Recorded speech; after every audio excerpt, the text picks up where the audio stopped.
VRM IAS academy சார்பாக சந்திப்பதில் மிக்க மகிழ்ச்சி.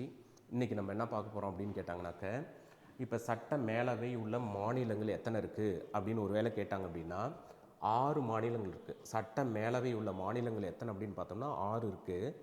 அப்போ இந்தியாவில் மொத்தம் 28 மாநிலங்கள் இருக்குது. அந்த 28 மாநிலத்தில் வந்து பார்த்தோம்னாக்க 6 சட்ட மேலவை இருக்கக்கூடிய மாநிலங்கள் எது அப்படின்னு தெரிஞ்சுக்கிட்டா தான் அவற்றில் இல்லாத மாநிலங்கள் அப்படின்னு சொல்லிட்டு நம்மளால் எடுக்க முடியும்.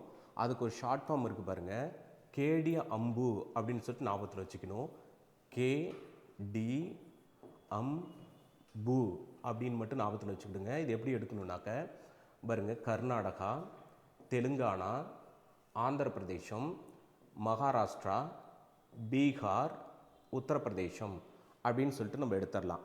அப்போ 28 மாநிலம் இருக்குது அப்படின்னா 28 மாநிலத்தில் 6 மாநிலத்தில் மட்டும்தான் சட்ட மேலவை இருக்குது. அதை எடுக்கணும் அப்படின்னு பார்த்தோம்னாக்க கேடி அம்பு அப்படின்னு ஞாபகத்தில் வச்சுக்கோங்க. கர்நாடகா, தெலுங்கானா, ஆந்திர பிரதேசம், மகாராஷ்டிரா, பீகார், உத்தரப்பிரதேசம் அப்படின்னு சொல்லிட்டு எடுத்துடலாம்.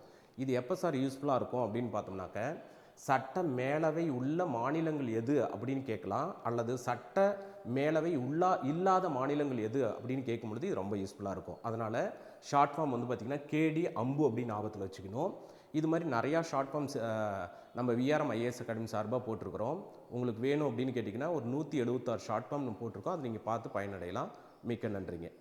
இன்னும் நிறையா விஷயங்கள் நம்ம தெரிஞ்சுக்கணும். எப்படி தெரிஞ்சுக்கணும் அப்படின்னா, ஒரு எக்ஸாம்பிளுக்கு தமிழகத்தில் சட்ட மேலவை எப்பொழுது கலைக்கப்பட்டது அப்படின்னு கேட்பாங்க. எம்ஜி ராமச்சந்திரனுடைய ஆட்சி காலத்தில் கலைச்சாங்க. அப்போ எத்தனாவது ஆர்டிகல்ஸின் பிரகாரம் தமிழகத்தில் சட்ட மேலவை கலைச்சாங்க அப்படின்னு பார்த்தோம்னாக்க 169வது ஆர்டிகல்ஸின் பிரகாரம் சட்ட மேலவை கலைக்கப்பட்டது. தமிழகத்தில் சட்ட மேலவை எத்தனாவது ஆர்டிகல்ஸின் பிரகாரம் கலைச்சிருக்கிறாங்க அப்படின்னு பார்த்தோம்னாக்க 169வது ஆர்டிகல்ஸின் பிரகாரம் கலைக்கிறாங்க. அப்போ 169வது ஆர்டிகல்ஸ் என்ன சொல்லுது அப்படின்னு பார்த்தோம்னா, ஒரு மாநிலத்தில் சட்ட மேலவை இருக்கலாம் அல்லது இல்லாமலும் போகலாம் அப்படின்னு சொல்லக்கூடிய ஆர்டிகல்ஸ் எது அப்படின்னு பார்த்தோம்னா 169ன்னு சொல்கிறாங்க. அப்போ தமிழகத்தில் வந்து பார்த்தோம்னாக்க யாருடைய ஆட்சி காலத்தில் சட்ட மேலவை கலைக்கப்பட்டது அப்படின்னு பார்த்தோம்னாக்க எம்ஜிஆர்னுடைய காலகட்டத்தில் சட்ட மேலவை கலைக்கப்பட்டது அப்படின்னு சொல்கிறாங்க. அப்போ நம்ம எப்படி சார் தெரிஞ்சுக்கணும்னா, இந்தியாவில் 28 மாநிலம் தற்பொழுது இருக்குது அப்படின்னா 28 மாநிலத்தில் எந்தெந்த மாநிலத்தில் சட்ட மேலவை இருக்குது அப்படின்னு கேட்டாங்கன்னா வெறும் 6 மாநிலத்தில் மட்டும்தான் சட்ட மேலவை தற்பொழுது இருக்குது. அதை நம்ம ஷார்ட்டாக ஞாபகத்தில் வச்சுக்கணும் அப்படின்னு கேட்டாங்கன்னாக்க கேடி அம்பு அப்படின்னு ஞாபகத்தில் வச்சுக்கிடணும். பாருங்க, கர்நாடகா அப்படின்னு நம்ம ஞாபகத்தில் எடுத்துடலாம். தெலுங்கானா, ஆந்திர பிரதேசம், மகாராஷ்டிரா, பீகார், உத்தரப்பிரதேசம் அப்படின்னு சொல்லிட்டு நம்ம ஞாபகத்தில் வச்சுக்கிறதுக்காக இந்த ஷார்ட்கட் கொடுக்குறோம். இல்லை ஒரு வேளை இதை நீங்கள் மெமரி பண்ணிட்டு போகிறீங்கன்னா மறந்துடும். அது எப்படின்னு கேட்டாங்கன்னா, கர்நாடகா, தெலுங்கானா, ஆந்திர பிரதேசம், மகாராஷ்டிரா, பீகார், உத்தரப்பிரதேசம் மெமரி பண்ணிட்டு போகிறோம்னாக்க இது ஆல்ரெடி குரூப் 4ல் கேட்டிருக்கிறாங்க, குரூப் 2ல் கேட்டிருக்காங்க. சில பேர் என்ன பண்ணிட்டாங்க அப்படின்னா, அதாவது சட்ட மேலவை உறுப்பினர்கள் இல்லாத மாநிலத்தை எடுத்து எழுதுக அப்படின்னு கேள்வி கேட்டிருக்காங்க. சில டயத்தில் எந்தெந்த மாநிலத்தில் சட்ட மேலவை இருக்குது அப்படிங்கிறத எடுன்னு சொல்லும் பொழுது இந்த இடத்துல மகாராஷ்டிராவா மத்திய பிரதேசமானு தெரியாத சில பேர் மத்திய பிரதேசத்தில் எடுத்துடுறாங்க. அப்போ மகாராஷ்டிராவில் தான் சட்ட மேலவை இருக்குது அப்படின்னு தெரியணும். அப்போ கேள்வி எப்படி கேட்பாங்க அப்படின்னா, சட்ட மேலவை இருக்கக்கூடிய மாநிலத்தை தேர்ந்தெடுக்க அப்படின்னு கேட்கலாம். இல்லைனா சட்ட மேலவை இல்லாத மாநிலம் எது அப்படின்னு கேட்கலாம். அப்போ இந்த ஷார்ட்கட் ரொம்ப யூஸ்ஃபுல்லாக இருக்கும் அப்படின்னு சொல்கிறாங்க.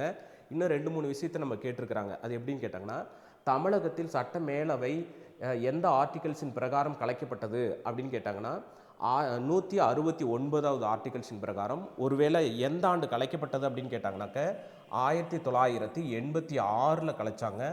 யாருடைய ஆட்சி காலத்தில் தமிழகத்தில் சட்ட மேலவை கலைக்கப்பட்டது அப்படின்னு கேட்டாங்கன்னா எம்ஜிஆருடைய ஆட்சி காலத்தில் சட்ட மேலவை கலைக்கப்பட்டது அப்படின்னு தெரியணும். ஒருவேளை உங்களுக்கு சிம்பிளாக கொஸ்டின் கேட்கலாம், இருக்கக்கூடிய 28 மாநிலத்தில் எத்தனை மாநிலத்தில் சட்ட மேலவை இருக்குது அப்படின்னு பார்த்தோம்னாக்க 6 மாநிலத்தில் மட்டும்தான் தற்பொழுது சட்ட மேலவை இருக்குது. அந்த 6 மாநிலம் எது அப்படின்னு பார்த்தோம்னாக்க கர்நாடகா, தெலுங்கானா, ஆந்திர பிரதேசம், மகாராஷ்டிரா, பீகார், உத்தரப்பிரதேசம் அப்படிங்கிறத தெரிஞ்சுக்கணும். வேணா திரும்ப ஒரு முறை ரிவைஸ் கொடுக்குறேன் பாருங்கள், எப்படிலாம் கேட்டிருக்காங்க அப்படின்ட்டு.